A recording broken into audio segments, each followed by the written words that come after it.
গুরুদেব আবার কি বলছে দেখি, যে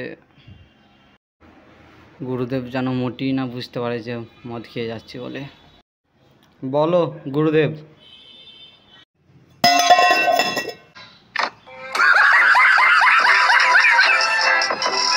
দিনকে দিন সাহস বেড়ে যাচ্ছে তোর, বুঝলি তো?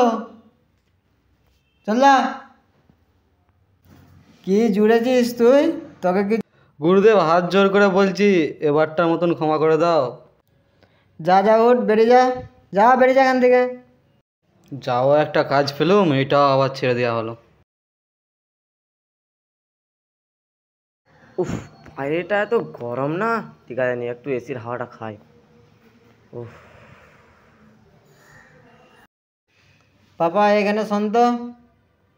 দাঁড়াও যাচ্ছি, দাঁড়াও। মা গরমটা একটু বসতেও পাইলুন মা সুখ করে। তুই এখানে শোন শোন শোন। দাঁড়াও যাচ্ছি।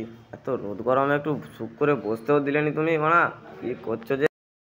কি হলো মানা বলো দেখিনি গুরুদেব, তুমি তো টিকতে দিচ্ছ নি, কি হলো বলো, তুমিই বলো মানা।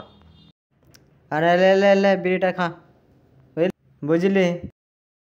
ও গুরুদেব, তুমি কি আমাকে বিড়ি দিয়ে ঘুষ খাওয়ানোর লাইন করছো নাকি? খা খা খা। লাইটটা দাও। লাইটটা নাই রে আমার কাছে, পুলি মারা তুই। ঠিক আছে ঠিক আছে, দাও আমি লাইট দেবো। বল বল, কত যায় ও?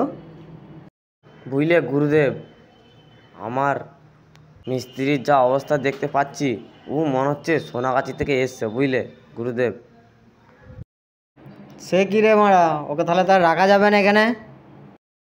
না গো গুরুদেব, ও মনে হচ্ছে সোনাগাছি থেকে ও সেই বৌদির সাথে দেখা করতে গেছে।